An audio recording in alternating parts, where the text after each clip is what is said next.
Hello guys, welcome back to my channel. स्वागत है आप लोगों का हमारे यूट्यूब चैनल में, प्रियंका की दुनिया में। स्वागत है आप सभी लोगों का हमारी तरफ से।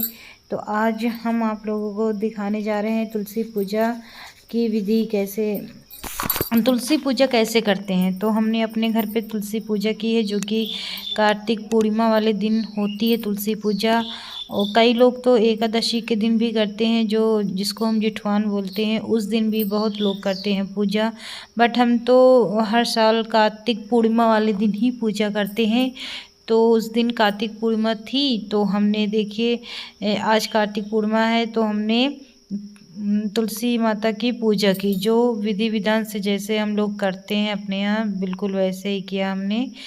तो हम तो हर साल ऐसे ही पूजा करते हैं, तो हमें बहुत अच्छा लगता है तुलसी पूजा करना और माता रानी को सजाना, उन पे सब श्रृंगार का सामान चढ़ाना बहुत अच्छा लगता है। पूजा वूजा करने का बहुत, पूजा करने से पहले एक अलग एक्साइटमेंट रहती है अंदर की। तुलसी पूजा आ रही है, हमें इस दिन तुलसी पूजा करना है, कैसे कैसे क्या मैनेज करना है, क्या क्या लगेगा, तो वो सब तैयारी करके पहले से ही रखनी पड़ती है। तो हमने ये देखिए चढ़ावे के लिए हमने ये सारी सामग्री मंगा ली थी, जो चढ़ता है, जैसे चूनर हो गया, चूड़ी हो गया, बिंदी हो गया, सिंदूर हो गया, रंग हो गया। तो हमने सारा सुहाग का सामान मंगा लिया था। तो अब हम वही एक एक करके माता रानी को हम चढ़ा रहे हैं। तो देखिए हमने चुनरी तो चढ़ा दी है, साथ ही साथ अब हम सुहाग की जो चूड़ी होती हैं लाल रंग की, तो हम वो चूड़ी चढ़ा रहे हैं, माता रानी को पहना रहे हैं। जो माता रानी की जो डालें होती हैं, उन डालों में हम दो दो चूड़ी करके डाल रहे हैं, जैसे मानो कि दोनों हाथों में हम चूड़ी पहनते हैं दो दो, ये सुहाग की निशानी होती है। तो हम चुनरी तो हमने पहले ही उड़ा दी है, चढ़ा दी है, जो भी समझिए। तो वो भी लाल रंग की है, तो वो भी सुहाग की निशानी है।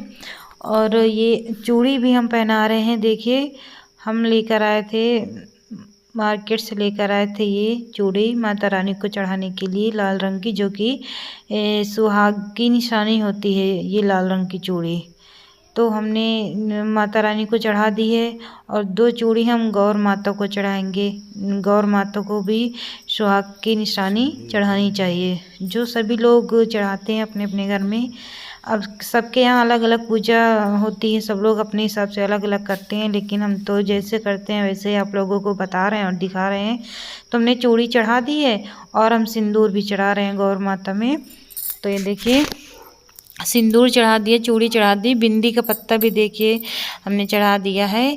अब हम रंग लगा रहे हैं। तो ये देखिए डिब्बी छोटी है, तो इसमें से रंग निकल नहीं रहा, तो इसको हिला हिला के हम रंग थोड़ा आगे ऊपर ला रहे हैं। तो अब हम रंग लगा रहे हैं। तो रंग हमने लगा दिया है माता रानी को। तो शायद हमारे हिसाब से सुहाग के तो हमने सारी सामान माता रानी को चढ़ा भी दी है और लगा भी दी है। तो कितना अच्छा लगता है ये सब करना, देखना बहुत अच्छा लगता है। और ख़ासकर माता रानी की पूजा करना, साथ में माता रानी के साथ साथ शालिग्राम की पूजा होती है। सो मेरे घर पे नहीं थी, तो हमने लड्डू गोपाल को बैठा दिया था। लड्डू गोपाल को भी बैठाना चाहिए, लड्डू गोपाल की भी पूजा की जाती है साथ में माता रानी के। तो हमने लड्डू गोपाल को बैठा के पूजा की साथ में। और हमने ये देखी पूड़ी हमने बनाए थे, घी में जो बनती है, ये पूड़ियाँ घी में बनती हैं, इनको प्रसाद के रूप में हम बांटते हैं। तो हमने ये पूड़ी हमने 30 पूड़ी बना ली थी घी में, और हमने एक सब में जोड़ा करके रख दिया था। मीठे में चाहे आप हलवा बना लो, मिश्री रख दो, चीनी रख दो, गुड़ रख दो, बतासे रख दो, जो भी आपके पास हो, आपके यहाँ हो, जो भी आप कर सकती हो वो करो। तो हमने बतासा मंगा लिया था, और पूड़ी के साथ हमने बतासा रख दिया था प्रसाद के लिए। तो हमने ये जो हमने नीचे पन्ने में ये रखे हैं, तो ये प्रसाद है। ये पूजा होने के बाद सब घरों में, मोहल्ले में सब लोग बांटते हैं इसको प्रसाद के रूप में, ये प्रसाद ही है। तो हमने एक कटोरी में करके अलग भोग लगा दिया है माता रानी को, लड्डू गोपाल को भोग लगाया है, और माता रानी को भोग लगा के देख रहे हैं, आप लोग देख सकते हैं कि हमने प्लेट में बतासे और पूरी का भोग लगा के माता रानी के पास रख दिया है। और बाकी जो भी हमारे पास बची हैं, हम उनको सबको बांट देंगे। और हमने पूजा भी की, धूप बत्ती सुलगा दी है। ये देखिए, तो हमने धूप बत्ती भी सुलगा दी है और अब हम दिया जला रहे थे, क्योंकि हम छत पे कर रहे थे पूजा और सुबह का टाइम था और हल्की हल्की हवा भी चल रही थी। तो इसकी वजह से मेरे जो ये दीपक हैं ये बुझ जा रहे थे, बार बार ये दिए हम जलाते थे और ये बार बार बुझ जाते थे। तो हमने ये घी के 5 दीपक अलग जला लिए थे और एक हमने आरती के लिए अलग जला लिया था। तो हमने यहाँ पे बसंतर भी दे दिया है, जो कि जैसे हवन वगैरह होता है, कोई भी पूजा करो हवन कर दो, बसंतर दे दो तो शुभ होता है, सब पूजा सफल हो जाती है। इससे क्या होता है कि पूजा पूर्ण मानी जाती है। तो हमने वो किया और बाद में हमने चावल जो अक्षत बोलते हैं उसको भी डाला, क्योंकि अक्षत भी डालना चाहिए, शुभ होता है। पूजा होने के बाद अक्षत डालना चाहिए, ये शुभ माना जाता है पूजा में।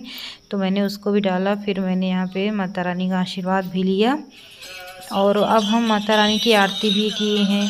तो साथ ही साथ मुझे आरती तो नहीं थी, बट हमने मोबाइल में माता रानी की, तुलसी माता की आरती हमने मोबाइल पे लगा के रख दी थी। तो हम उसी के सहारे, उसी को सुन के हम ये आरती कर रहे थे। तो हमने साथ में लड्डू गोपाल की भी आरती की और तुलसी माता की आरती की, दोनों लोगों की हमने आरती की है। और भी सभी लोग थे हमारे साथ में, सब लोग सहयोग कर रहे थे, मेरा साथ दे रहे थे आरती करने में। सब लोगों ने मेरे साथ साथ आरती की और हमने मोबाइल में लगा के रखी थी। उस जैसे जैसे आरती कर रहे थे हम भी रिपीट कर रहे थे। और बिल्कुल छोटी सी 2-3 मिनट की आरती थी, ज़्यादा लंबी नहीं थी। तो हमने ये देखिए, हम आरती उतनी देर से कर ही रहे हैं। अभी धुआं भी बहुत लग रहा था, ये देखिए ये धुआं बहुत ज़्यादा हो रहा था, बहुत आँखों में लग रहा था। आरती हो चुकी थी, मेरी पूजा भी कंप्लीट हो चुकी थी। तो ये देखिए, हम आपको बिल्कुल पास में दिखा रहे हैं मेरे लड्डू गोपाल कैसे लग रहे हैं, कैसे बैठे हैं आसन में अपने। इनका आसन कैसा लगा आप लोगों को कमेंट में ज़रूर बताना। मैंने ये जो दीपक जलाए देखे कितने अच्छे से जल रहे हैं। ये मैंने देखी, जो मैं थापा वगैरह लगाया था, ये थापा भी लगाया जाता है। ये हमने आयपन बना के थापा लगाया था और हम आपको पूरी वीडियो दिखा रहे हैं। तो मेरी